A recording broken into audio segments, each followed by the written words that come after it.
undang-undang ini saya tahu tujuannya sangat mulia. Sangat mulia.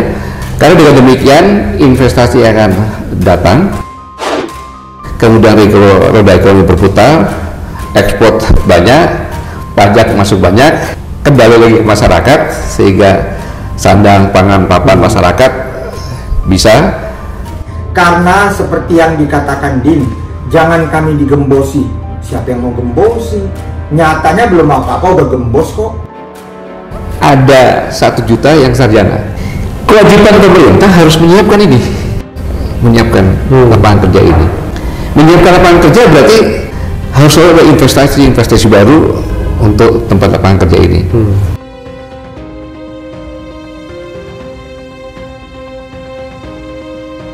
Masih ingat ucapan politikus PDIP Ruhut Sitompul saat mengomentari tudingan presidium sekaligus deklarator Koalisi Aksi Menyelamatkan Indonesia atau KAMI, Din Syamsuddin, yang menuding adanya pihak-pihak yang berusaha menggembosi gerakan KAMI. Tak perlu digembosi, nyatanya belum apa-apa sudah gembos sendiri. Karena seperti yang dikatakan Din, jangan kami digembosi. Siapa yang mau gembosi? Nyatanya belum apa-apa udah gembos kok. Kenapa? Karena rakyat Indonesia di era reformasi ini sangat cerdas. Faktanya, usai ditetapkannya beberapa aktivis KAMI sebagai tersangka oleh Polri terkait provokasi yang mengakibatkan ricuh demo menolak Undang-Undang Cipta Kerja di Medan, Sumatera Utara, kini salah satu tokoh penting yang sejauh ini sangat getol mendukung gerakan KAMI, yakni ekonom senior Rizal Ramli pun mulai kehilangan simpati terhadap presidium KAMI Gatot Nurmantio atas sikapnya mengungkapkan dukungan atau pujian terhadap Undang-Undang Cipta Kerja atau Ciptaker. Kabar mengejutkan dari presidium Koalisi Aksi Menyelamatkan Indonesia atau KAMI, Gatot Nurmantio. Tanpa disangka-sangka, mantan Panglima TNI ini menegaskan pada prinsipnya setuju dengan semangat dibalik Undang-Undang Cipta Kerja atau UU Ciptaker. Namun ia mewanti-wanti agar UU Ciptaker jangan hanya menguntungkan pengusaha. Gatot menceritakan ketika menjabat sebagai Panglima TNI, dirinya menyaksikan Presiden Jokowi pusing untuk meningkatkan investasi. Alasannya, karena rumitnya regulasi di tanah air menyebabkan investor ragu-ragu. Oleh karena itu, Gatot mendukung ketika akan lahir undang-undang yang bisa merangkum banyak aturan. Tujuannya agar menciptakan birokrasi simpel, efisien, dan akuntabel. Undang-undang ini saya tahu tujuannya mulia. Investasi datang, roda ekonomi mutar, ekspor banyak, kembali ke masyarakat sehingga sandang, pangan, papan masyarakat terpenuhi, kata Gatot, Jumat 16 Oktober. Nah, undang-undang ini saya tahu tujuannya sangat mulia. Sangat mulia. Karena dengan demikian investasi akan datang, kemudian roda ekonomi berputar, ekspor banyak, pajak masuk banyak, kembali lagi ke masyarakat, sehingga sandang, pangan, papan masyarakat bisa. Selama menjadi Panglima TNI, Gatot juga memantau tingginya tekanan terhadap pemerintah. Contohnya, ia mengkalkulasi tiap tahun bertambah 3 juta tenaga kerja baru, di mana 1 juta diantaranya sarjana. Pemerintah selanjutnya wajib menyiapkan lapangan kerja bagi mereka. Pemerintah juga harus fasilitasi WTO. Harus ada terobosan agar undang-undang ini dijadikan satu. Permasalahan ini yang dihadapi Presiden, ungkap Gatot. Tekanan terhadap pemerintah dan tanda kutip tekanan ini sangat tinggi. Mengapa tinggi? Karena setiap tahun itu di Indonesia ini bertambah kurang lebih 3 juta tenaga kerja baru. Di dalam 3 juta ini ada 1 juta yang sarjana. Kewajiban pemerintah harus menyiapkan ini, menyiapkan lapangan kerja ini.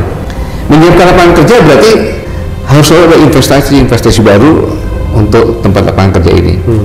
Yang selanjutnya juga pemerintah juga harus memfasilitasi WTO, karena kita sudah buat ikut menagih perjanjian itu.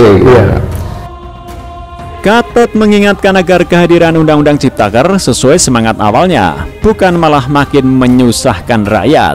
Gatot menegaskan, Undang-Undang Ciptaker yang mengatur pengusaha dan buruh tidak boleh berat sebelah. Yang diatur ini adalah pengusaha buruh. Aturan tentang pengusaha buruh tidak boleh ada garis pemisah kayak mau perang, tidak boleh berat sebelah, pungkas Gatot.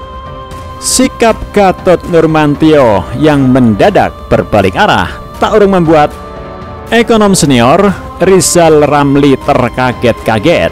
Tepatnya, Gatot kini nampak memuji Omnibus Law Undang-Undang Cipta Kerja. Untuk itu, Rizal mengkritik Gatot bukan membantu loyalisnya Syahganda Nainggolan yang ditahan polisi karena mengkritik Undang-Undang Ciptaker, tetapi justru menyelamatkan diri dengan berucap manis. Piye toh, bukannya keluarin Syahganda, loyalis itu. Tweet Rizal Ramli melalui akun Twitter miliknya pada Jumat 16 Oktober 2020. Bahkan Rizal blak-blakan menyebut sikap Gatot ini malah seperti juru bicara, sebab berbeda dengan apa yang selama ini disampaikan sejumlah aktivis kami tentang Undang-Undang Ciptaker. Lah kok sudah jadi jubir? Tambahnya menanyakan heran. Rizal Ramli pun terus menampar Gatot dengan cuitannya di Twitter. Sabtu 17 Oktober 2020. Rizal juga menulis pernyataannya dan seolah kembali mengarah ke Gatot. Ada yang tidak setuju Undang-Undang Omni Cilaka karena prosesnya banyak pat gulipat, tapi setuju dengan roh dan isinya.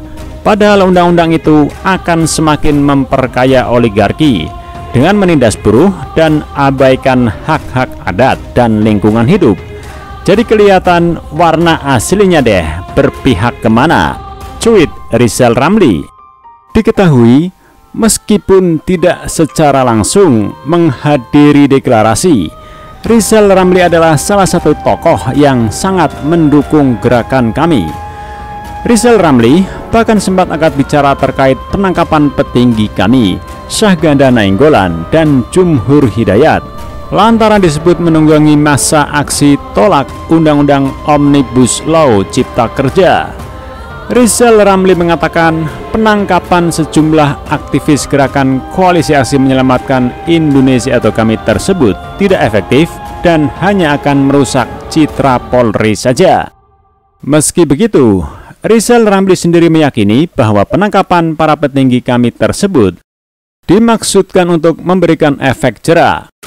Kapolri Mas Idham Aziz mungkin maksudnya memborgol Jumhur, Syahganda dan kawan-kawan supaya ada efek jera, ujar Rizal Ramli lewat jejaring Twitter miliknya Jumat 16 Oktober 2020. Tetapi itu tidak akan efektif dan merusak image Polri, ternyata hanya jadi alat kekuasaan, imbuhnya. Lebih lanjut lagi, Rizal Ramli menegaskan bahwa para petinggi kami tersebut bukan teroris maupun koruptor yang seharusnya ditangani terlebih dahulu. Mereka bukan teroris atau koruptor, tandasnya.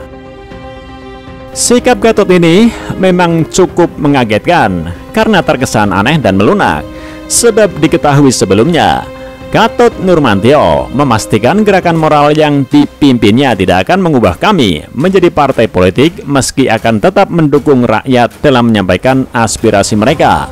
Gatot mengakui secara resmi kami mendukung aksi demonstrasi oleh buruh dan mahasiswa dalam menyampaikan aspirasi mereka ketika menolak Undang-Undang Cipta Kerja.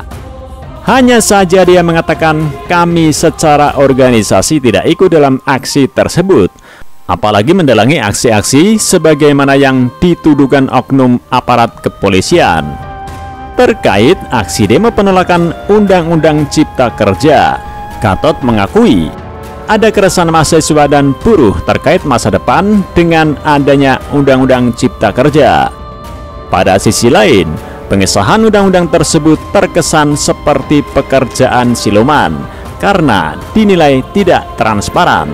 Hal inilah yang menimbulkan pertanyaan publik. Katanya, Dia juga mengatakan bahwa justru pengesahan undang-undang itu telah membuat masyarakat gaduh.